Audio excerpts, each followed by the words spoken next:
सभी का दर्शन करने का सौभाग्य मुझे प्राप्त हुआ। पहले कभी मैंने सोचा भी नहीं, पढ़ा भी नहीं। आज पहली बार आपके बीच में खड़ा हूँ। मोहन बहुत ही प्रसन्न और आनंद का अनुभव कर रहा है। आज के इस कार्यक्रम में उत्तर कछार पर्वतीय स्वशासी परिषद के मुख्य कार्यकारी CM श्री देवोलाल जी, जेयांग रोंग हरेका एसोसिएशन के अध्यक्ष केवो मुंबई जी, महासचिव चित्तोंगई जन्मे जी, आदरणीय जिन्होंने अभी अपनी बात कही, आदरणीय दिनेश तिवारी जी, इस संगठन के सभी पदाधिकारी और अधिकारीगण, आदरणीय कुलकर्णी जी, मीडिया के सभी मित्रों, देवियों और सज्जनों, सर्वप्रथम मैं आप सभी को जेलियांग रोंग हेराका संघ की स्वर्ण जयंती के हार्दिक बधाई और शुभकामना देता हूँ। इस अवसर पर मैं स्वतंत्रता सेनानी हाईपाऊ जदोनांग और रानी माँ का बहुत बहुत अभिवादन और श्रद्धांजलि अर्पित करता हूँ तथा संगठन के विकास में अपना योगदान देने वाले सभी महानुभावों का भी बहुत बहुत नमन करता हूँ। संगठन की स्वर्ण जयंती समारोह आप सभी के बीच उपस्थित होकर मैं स्वयं को बहुत ही गौरवान्वित महसूस कर रहा हूँ। वास्तव में यह संगठन 50 वर्षों की गौरवशाली इतिहास का जानने तथा उसके संस्थापकों और सदस्यों के परिश्रम और समर्पण भाव का सम्मान करने का एक सुअवसर मुझे भी प्राप्त हुआ है। 5 जनवरी 1974 को स्थापित जेयांग हेराका संघ का एक धार्मिक और सामाजिक संगठन है और रानी माँ के बारे में जो अभी आदरणीय दिनेश जी ने बताया और मैंने जो कुछ भी समझा, मैं सोचता हूँ कि एक व्यक्ति के समर्पण और निश्चय के कारण से क्या परिणाम आ सकते हैं, ये हमने सबने आज 50 साल के इस कार्यक्रम में देखा। इसका मतलब यह है कि व्यक्ति जब निश्चय करता है और उस पर समर्पित जीवन से जब लगता है तो उसका परिणाम ईश्वर अवश्य देता है। ईश्वर भी उसको सफलता देता है जिसका दिल और दिमाग किसी महान उद्देश्य के लिए काम करने का होता है, तभी प्रभु की कृपा होती है। मैं सोचता हूँ कि हरेका संगठन ने युवाओं का संगठन भी किया है, महिलाओं का संगठन भी किया है और उनको भी संगठन के द्वारा विभिन्न कार्यक्रमों से जोड़ने का प्रयास किया है। धर्म और संस्कृति रक्षा के लिए हाओपाऊ जानोनाग के नेतृत्व में जेलियांग रोंग समुदाय के लोगों ने ब्रिटिश हुकूमत के खिलाफ आंदोलन छेड़ रखा था, जिसे हरेका आंदोलन के नाम से जाना जाता है। लेकिन 1931 में अंग्रेजों ने आंदोलन को दबाने के लिए जादोनाग को गिरफ्तार कर लिया और उन्हें फांसी की सजा दे दी। जादोनाग के शहीद होने के बाद भी हरेका आंदोलन की आग ठंडी नहीं हुई, बल्कि और भड़क उठी। इस बार आंदोलन की बागडोर रानी माँ ने संभाल रखी थी। विपरीत परिस्थितियों के बावजूद रानी माँ ने अपने देश और समाज के प्रति समर्पण भावना एवं कुशल नेतृत्व ने अंग्रेजों को कड़ी टक्कर दी। रानी माँ देश की आज़ादी के लिए राष्ट्रपिता महात्मा गांधी जी के प्रयास और उनके आदर्शों को काफ़ी प्रेरित की। इस धार्मिक सामाजिक आंदोलन में राष्ट्रीय आंदोलन का रूप देते हुए स्वतंत्रता संग्राम के साथ जोड़ दिया। उन्होंने जेलियांग रोंग समुदाय के लोग देश की आज़ादी के लिए प्रोत्साहित करती रही। धर्म और संस्कृति समाज के सूक्ष्म संस्कार होते हैं, अतीत और भविष्य के बीच सेतु का कार्य करते हैं। धर्म वह शक्ति है जो मानव जाति को एकता के सूत्र में बांधती है। भारतीय संस्कृति केवल अपने लिए नहीं बल्कि सभी के कल्याण के लिए सोच रखकर जीवन जीने की प्रेरणा देती है। हमारे देश की महानता और संस्कृति की महानता ये है कि हमने वसुदेव कुटुंब कहा, हमने सर्वे भवन्तु सुखिनः केवल अपने को सुखी रखना या निरोग रखने की कल्पना नहीं की, हमने प्रभु से यही मांगा कि सब लोग खुशी रहे। और रानी माँ ने भी देखा कि अंग्रेजों के खिलाफ उस आंदोलन के कारण से उनको 1937 से जेल में रहना पड़ा, 32 से, और 32 से लेकर के देश की आज़ाद हुआ तब तक वो जेल में ही थी। आज़ादी के साथ वो जेल से बाहर आई। इसका मतलब अपनी धर्म और संस्कृति की रक्षा के लिए उसने किस प्रकार का जीवन जिया, ये आपने और हमने रानी माँ के जीवन से देखा।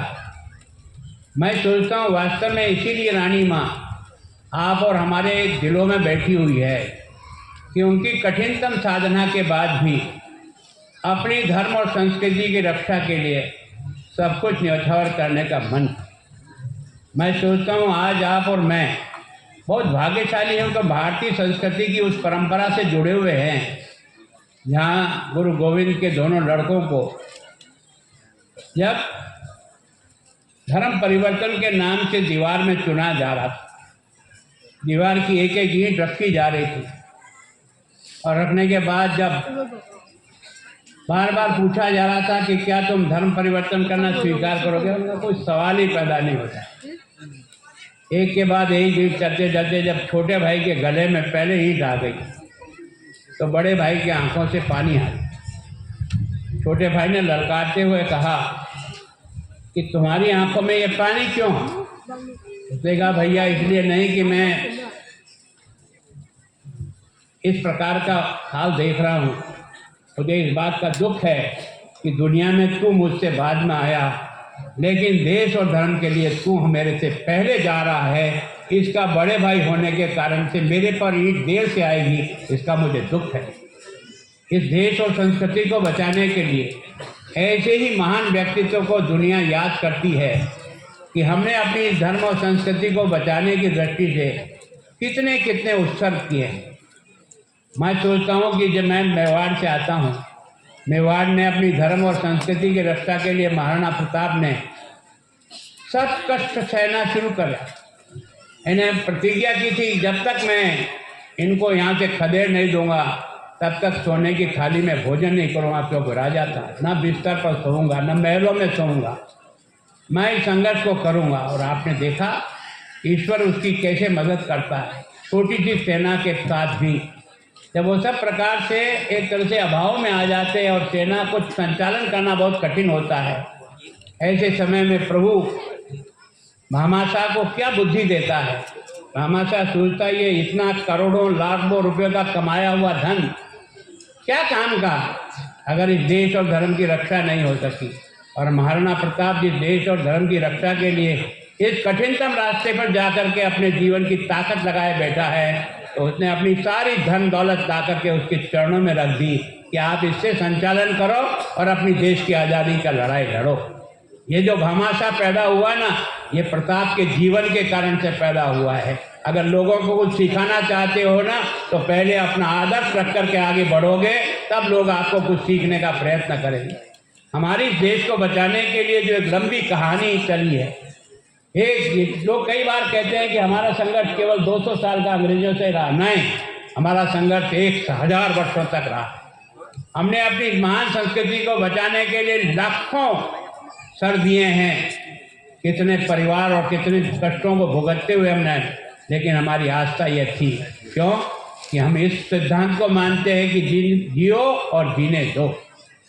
हम सबको, यहाँ तक कि हम प्राणी मात्र को प्यार करते हैं, हम पेड़ों को पूजते हैं, है ना, हम विष जैसे सांप को भी पूजा करते हैं। हमारे संस्कार कुछ ऐसे प्रकार के हैं कि हमारी संस्कृति की इस महानता ने आपको और मुझे यहाँ पहुँचा है। और मैं सोचता हूँ ये जो हरेका संगठन का जो आधार बनकर के आप लोगों ने जिस प्रकार से धर्म और संस्कृति को बचाया है, उसके कारण से आज हम सब लोगों को कितने आपको देख करके आनंद का अनुभव नहीं होता है। एक तरह से आपके सामने अपना सर झुकाने की इच्छा होती है कि जिन्होंने इस संघर्ष के साथ भी अपने आप को किस प्रकार से बचाया और आज इस संस्कृति के बचाने गए। मैं सोचता हूँ दिनेश जी ने जो बात कही है, केवल और केवल इस काम के लिए एक ही काम हमारा प्रमुख बचता है कि हमारे आने वाली पीढ़ी को संस्कारित करके देश और समाज के लिए जीना सिखाए। अगर व्यक्ति केवल और केवल मैं यही करता रहेगा और जीने की प्रयास करेगा, उसका जीवन नहीं है। विवेकानंद जी बार बार कहा करते थे, जीवन वो है जो दूसरों की सेवा करे, जो अपना काम करता है वो मरे हुए इंसान के बराबर है। और इसलिए जिस देश की महान संस्कृति रही हो, जिस देश का ये महान विचार रहा हो, उस देश के अगर हम सब लोग मिल करके है ना, आज तो भगवान की कृपा से हम ऐसे रास्ते पर आ गए हैं जहाँ से अब हमारा रास्ता बहुत शॉर्ट दिखाई देता है ना। पहले भी हम विश्व गुरु थे, ताकत के आधार पे नहीं, तलवार के आधार पे नहीं, अपने ज्ञान और श्रेष्ठता और गुणों के आधार पर है। हम मनुष्य को सुधारना चाहते हैं तो उसे गुणों से सुधारना चाहते हैं, उसकी व्यक्तिगत चरित्र के आधार पर आगे बढ़ाने का प्रयास करते हैं। और मैं सोचता हूँ आज का हरेका संगठन भी इसी बात में लेकर के इतने लोग जिनका परिचय कराया, जिन्होंने अपना सब कुछ दे करके भी समाज को खड़ा करने का प्रयत्न करें। और आप लोगों को तो इसलिए कि आप लोगों को जिस कठिन परिस्थितियों में अंग्रेजों के राज के समय में जिस प्रकार का धर्मांतरण या इस क्षेत्र में हुआ, ऐसे समय में खंभ गाड़ कर खड़े रहना और संघर्ष का मुकाबला करते हुए अपने देश और धर्म और संस्कृति को बचा लेना, इससे बड़ा और क्या काम हो सकता है। यह जो आपका जीवन रहा ना, उसके कारण से आप पूजनीय हो, सारी दुनिया आपका सम्मान करती है। इन कठिन परिस्थितियों में, इन कठिन हालतों में रहते हुए भी, अंग्रेजों के उस कालखंड में भी आपने अपनी देश की महान संस्कृति को बचाया। मेरी आप सबसे हरेका के सभी संगठन के बंधुओं से प्रार्थना है कि आने वाली पीढ़ी को हम अधिक से अधिक योग्य बनाने पर प्रयत्न करें। वो जितना योग्य होगा उतना ही हमारा समाज और हमारा देश मजबूत होगा। हर व्यक्ति से देश बनता है, देश दो चार लोगों से नहीं बनता है। हर व्यक्ति कैसे देश को आगे बढ़ाए, उसके लिए उसकी योग्यता का जितना अपन विकास कर सकते हैं। और मैं सोचता हूँ जैसा कहा था कि अब कुछ डॉक्टर इंजीनियर ये सब बने, इसके साथ साथ संस्कारित इंसान भी बने। केवल डॉक्टर इंजीनियर बनने के बाद केवल और केवल पेट भराई का धंधा करेंगे तो कोई अर्थ नहीं है। हम अपने समाज के बाकी लोगों को भी अपने बराबर लाने का प्रयत्न करेंगे, जो पीछे रह गए हैं, जो अभाव में जी रहे, जो संकट में जी रहे, जिनको आज भी हमारी मदद की आवश्यकता है, उनको मदद करने का मानस बना करके सबको साथ लेकर चलने का अभ्यास करें। मैं सोचता हूँ ये जो साथ लेकर चलने की ताकत है ना, यही हमारी ताकत। मैं सोचता हूँ इस बारे में, मेरे को जब कहा था योगेश दत्त जी ने कि आपको इस कार्यक्रम में आना, मैंने कहा मैं जरूर आऊँगा, लेकिन पता नहीं यहाँ आने का कोई सिस्टम बैठ ही नहीं रहा था, क्योंकि वापस मेरे को राष्ट्रपति जी के कार्यक्रम में दिल्ली शरीफ होना है और इसलिए मैं और कोई रास्ता मुझे था नहीं यहाँ से आकर कैसे जाऊँगा। और इसके कारण से मैंने प्रभु एक तरह से ईश्वर से प्रार्थना की, कोई तरीका निकालो। मुझे आज हेलीकॉप्टर मिल गया और मौसम भी आज साफ मिल गया, नहीं तो मैं अभी नहीं आ पाता और आप लोगों के दर्शन नहीं कर पाता। मैं यहाँ महामहिम के रूप में आपको भाषण नहीं दे रहा हूँ, मैं आपको नमन करने आया हूँ कि आप लोगों ने इस हरेका संगठन के माध्यम से समाज को जो ताकत देने का प्रयास किया है, उसके कारण से आज हम सबको बहुत सुखद अनुभव हो रहा है। मैं सोचता हूँ इस क्षेत्र में काम करने वाले सब कार्यकर्ताओं का मैं बहुत अभिनंदन करता हूँ। और मैं सोचता हूँ कि जब कभी भी आपका ये रंग बिरंगा जो देखता हूँ ना, तो लगता है ये क्या कमाल है। हम लाख कोशिश कर लेते पर ऐसा रंग कहीं दिखाई नहीं देता। ये पता नहीं क्या विशेषता है, इसमें आपका प्यार है या आपकी इसमें मेहनत है, ये तो ईश्वर जानता है। पर इस महान संस्कृति को, इस महान जगह पर जिस प्रकार की आप सब लोगों ने खाद भी दे करके इसको संरक्षण किया और उसका आगे बढ़ाने का प्रयास किया, एक बार मैं आप सबका फिर वंदन करता हूँ, अभिनंदन करता हूँ। महामहिम के नाते नहीं, आपका एक साथी होने के नाते। देश बनेगा हम बनेंगे, देश बढ़ेगा हम बढ़ेंगे। और इसलिए अब लक्ष्य वो है कि हम इस देश को वापस विश्व गुरु कैसे बना सकते हैं, अपनी धर्म और संस्कृति के इस ताकत के आधार पर उस दृष्टि से हम सब लोग प्रयत्न करें। इतनी बात कहकर के मैं अपनी बात समाप्त करता हूँ। धन्यवाद। जय भारत।